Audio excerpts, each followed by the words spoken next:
எல்லாரும் எப்படி இருக்கீங்க? இந்த வீடியோ பார்த்தீங்க அப்படின்னா, இந்த மழையில நனையிறது, நைட்டில் ட்ராவல் பண்ணுறது, அம்மா வீட்டுக்கு போகிறது, இது எல்லாமே மோஸ்ட்லி எல்லாத்துக்குமே பிடிச்சமான விஷயம் தானே. அது எல்லாமே ஒரே நேரத்தில் நடந்தால் எவ்வளோ சூப்பராக இருக்கும் இல்லைங்களா?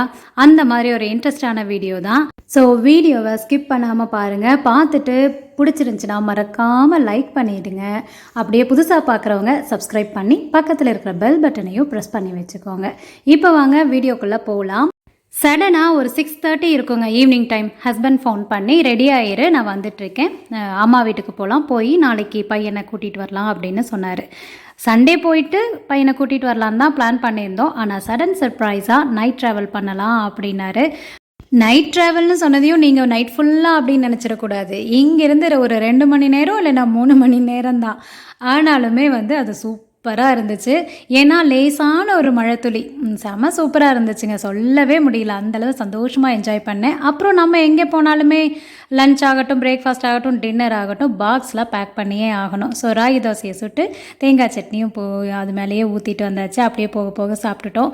ஒரு சின்ன பிரேக் எடுத்துக்கிட்டோம். இந்த 2 மணி நேரம் ட்ராவலுக்கு ஒரு பிரேக்கானு கேட்டிங்கன்னா, டயர்ட்லையெல்லாம் பிரேக் எடுக்கலைங்க. கொஞ்சம் ஸ்லோவாக போகலாம், அப்படியே என்ஜாய் பண்ணிட்டு போகலாம் அப்படிங்கிறதுனால ஸ்வீட் வாங்கிட்டு வந்திருந்தார். அதுவும் அவருக்கு பிடிச்ச அந்த பாதாம் சோன் பப்படி. ஸோ அதை எடுத்து சாப்பிட்டுட்டு அப்புறம் அப்படியே கிளம்பலாம் அப்படின்ட்டு மறுபடியும் கிளம்பியாச்சு.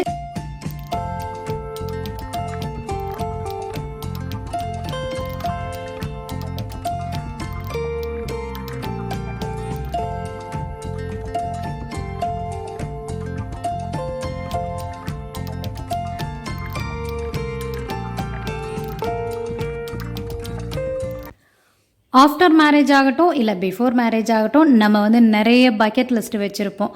அதுவும் ஆஃப்டர் மேரேஜ் அந்த நியூ கப்புளாக இருக்கிறப்போ பக்கெட் லிஸ்ட்டு கொஞ்சம் அதிகமாகிட்டே இருக்கும். அதுவே பார்த்தீங்க அப்படின்னா ஆஃப்டர் ஃபர்ஸ்ட் பேபி அப்படியே கொஞ்சம் கொஞ்சம் லிஸ்ட்டு கம்மியாகும். அதுக்கப்புறம் கொஞ்சம் வருஷம் போன பின்னாடி பார்த்தீங்க அப்படின்னா அந்த பக்கெட் லிஸ்ட்டுங்கிறதே மறந்து போகும். அப்புறம் குழந்தைகள்லாம் பெருசாகி இந்த லேக்ஸ் கணக்கில் குழந்தைகளுக்கு செலவு பண்ண ஆரம்பிக்கிறோம். அப்படிங்கிற டைமில் நமக்கு அந்த பக்கெட் லிஸ்ட்டுங்கிறதையே தூக்கி போட்டு உடச்சிருவோம். நான் சொன்ன அந்த பக்கெட் அப்படிங்கிறது பார்த்திங்க அப்படின்னா நம்மளோட ஆசைகள், நமக்குன்னு இருக்கிற எந்த ஒரு விஷயமாகட்டும் அது மறந்து போயிடும். அது வேண்டானே வெறுத்தும் போயிடும். அந்த மாதிரி தான் எனக்கு எப்படி அப்படின்னு கேட்டிங்க அப்படின்னா, நான் பக்கெட் லிஸ்ட்டெல்லாம் வச்சுக்கவே மாட்டேன். ஏன்னா எனக்கு முதலேருந்தே அதுதான் பழக்கம். என்ன ப்ரெசண்ட்டில் இருக்கோ அதை ஹாப்பியாக என்ஜாய் பண்ணுவேன். என்னால் முடிஞ்சளவு நான் ப்ரெசண்ட்டில் என்ஜாய் பண்ணணுங்க. லிவிங் ப்ரெசண்ட் அதுதான் தேவை. நம்ம இப்போ எப்படி இருக்கிறோமோ அது ரொம்ப ரொம்ப ஹாப்பியாக இருந்துச்சு அப்படின்னா நம்மளோட ஃப்யூச்சருமே கண்டிப்பாக ஹாப்பியாக இருக்கும் அப்படிங்கிறது தான் என்னோட 100% என்ன சொல்கிறது நம்பிக்கை.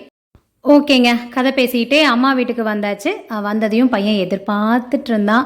அவனோட கொஞ்சம் நேரம் பேசிவிட்டு நைட் தூங்கிட்டோம். இது next day morning. Next day பார்த்தீங்க அப்படின்னா காலையில் பிரேக்ஃபாஸ்ட்டுக்கு அரிசி உப்புமா செஞ்சுருந்தாங்க.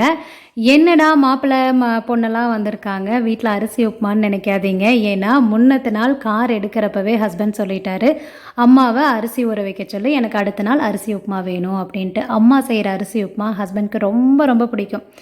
மோஸ்ட்லி எல்லாத்துக்குமே பிடிக்கும். அந்தளவு நல்லா உதிரியாக நல்லா டேஸ்ட்டாக இருக்குங்க. அரிசியை ஊற வச்சு அது கூட வரமிளகா, கருவேப்பிலை, சீரகம், அரை மூடி தேங்காய் போட்டு அரிசி கூட கொஞ்சம் கொரகொரப்பாக அரைச்சி அது இட்லி அண்டாவில் வேக வச்சு அதை உதிர்த்தி நிறைய வெங்காயம், கடலை பருப்பு, கடுகு, கருவேப்பிலைன்னு சேர்த்து நல்லா தாளித்து மல்லித்தலை தூவி இறக்குறது தான் இந்த அரிசி உப்புமா. செம்ம சூப்பராக இருக்கும். நான் ஷார்ட்ஸில் ஒரு அரிசி வறுத்து வச்சுருக்கேன் உப்புமா செய்யன்னு காட்டியிருந்தேன் இல்லையா, அது வேறு டைப்பு, இது வேறு டைப்பு.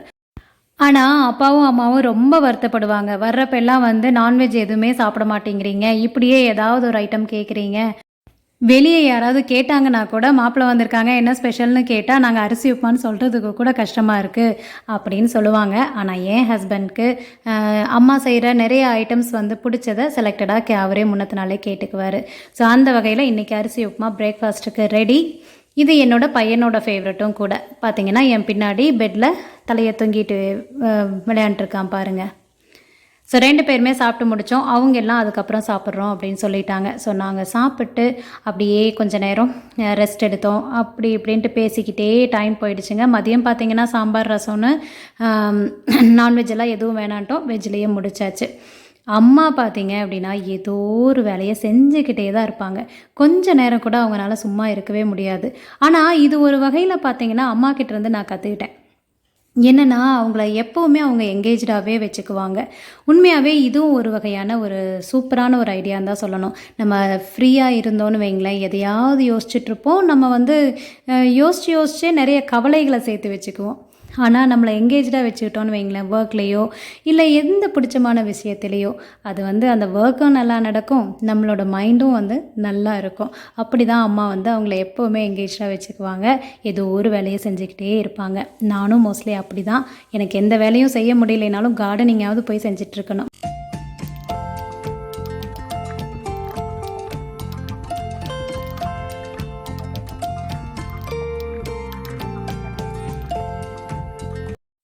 ஈவினிங்காவது ஏதாவது பஜ்ஜி போண்டா செய்யலாமான்னு கேட்டா, ஒண்ணும் வேண்டாம். மாம்பழத்த பார்த்ததையும் ஒண்ணுமே தேவையில்ல. மாம்பழம் மட்டும் போதும்.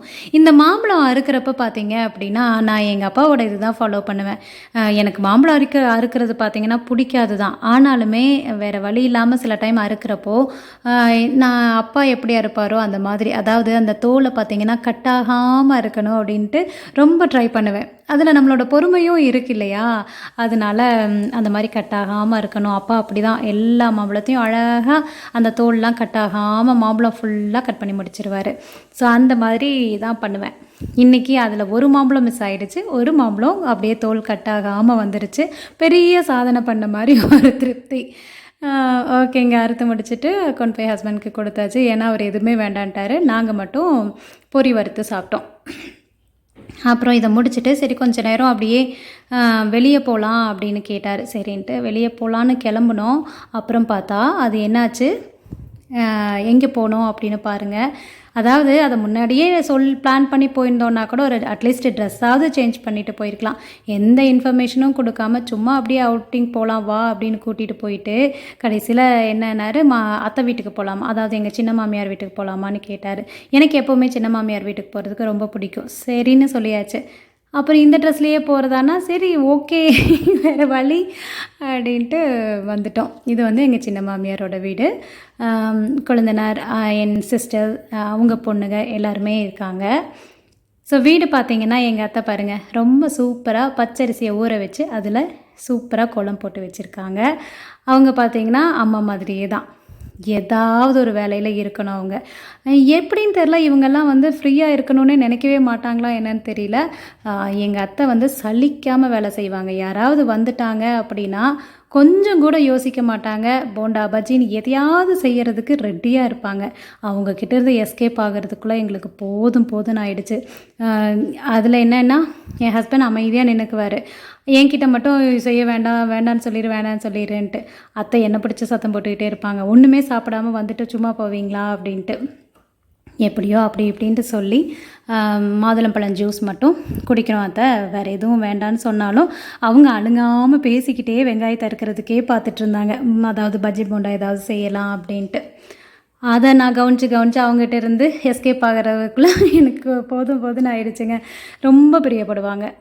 வந்தாங்க அப்படின்னா அவங்களுக்கு நல்லா செஞ்சு அனுப்பணும், நிறைய சாப்பிட வச்சு அனுப்பணும் அப்படிங்கிற டைப்பு. இவங்க மட்டும் இல்லை, ஹஸ்பண்டோட ரிலேஷன்ஸ் எல்லாருமே மோஸ்ட்லி அந்த மாதிரி தான். மோஸ்ட்லி பார்த்தீங்க அப்படின்னா, எங்கள் வீட்டு ரிலேஷனை விடவுமே ஹஸ்பண்டோட ரிலேஷன்ஸ் கூட அட்டாச்மெண்ட் ஜாஸ்தின்னு தான் சொல்லுவேன். மாமியார்கிட்ட இதுதான் பேசணும் அப்படிங்கிற லிமிட்டேஷன்லாம் எங்களுக்குள்ளே இல்லை. அவங்களும் நிறைய விஷயங்கள் எங்ககிட்ட ஷேர் பண்ணுவாங்க. நாங்களும் அப்படி தான். அதே மாதிரி தான் என்னோடய இன்லாஸ் எல்லாருமே ரொம்ப ஃப்ரெண்ட்லியாக மூவ் பண்ணுவாங்க. எல்லாத்தோடையும் பேசிவிட்டு நைட்டு அம்மா வீட்டில் வந்து ஸ்டே பண்ணிவிட்டு அடுத்த நாள் ஏர்லி மார்னிங், அதாவது 5 மணிக்கெல்லாம் கார் எடுத்தாச்சு. பார்த்திங்கன்னா எங்கள் வீட்டுக்கு வர்றதுக்கு அம்மா அப்பாவையும் கூட கூட்டிகிட்டு வந்தேன். ஒரு 2-3 நாள் கூட இருக்கட்டும் அப்படின்ட்டு. ஏன்னா லீவ் முடிய போகுது இல்லையா? இப்போது லீவ் முடிஞ்சிருச்சு. பட் இந்த வீடியோ எடுத்த டைமில் சொல்கிறேன். ஸோ அதனால் அவங்களையும் 2-3 நாள் இருக்கட்டும்னு கூட்டிகிட்டு வந்தாச்சு. வந்ததையும் தோசை சட்னி தான். ஹஸ்பண்ட் மட்டும்தான் ஆஃபீஸ் போக வேண்டியது இருந்துச்சு. ஸோ அவருக்கு மட்டும் ரெடி பண்ணி கொடுத்து அனுப்பியாச்சு. நம்மளும் வீடியோவோட எண்டுக்கு வந்துட்டோம். கண்டிப்பாக இந்த வீடியோ உங்கள் எல்லாத்துக்கும் பிடிச்சிருக்குன்னு நினைக்கிறேன். பிடிச்சிருந்துச்சுன்னா மறக்காமல் ஒரு லைக் பண்ணிடுங்க. ஃப்ரெண்ட்ஸ் எல்லாத்துக்கும் ஷேர் பண்ணுங்கள். அதே மாதிரி புதுசாக பார்க்குறவங்க சப்ஸ்கிரைப் பண்ணி வச்சுட்டு பெல் பட்டனையும் ப்ரெஸ் பண்ணி வச்சுக்கோங்க. கண்டிப்பாக அடுத்த வீடியோ சூப்பராக ஒரு இன்ட்ரெஸ்டிங்கான வீடியோவோட நான் வந்து உங்களை மீட் பண்ணுறேன். இந்த வீடியோ எப்படி இருந்துச்சுன்னு மறக்காமல் கமெண்ட்ஸில் சொல்லுங்கள். அடுத்த வீடியோவில் பார்க்கலாம். பாய்.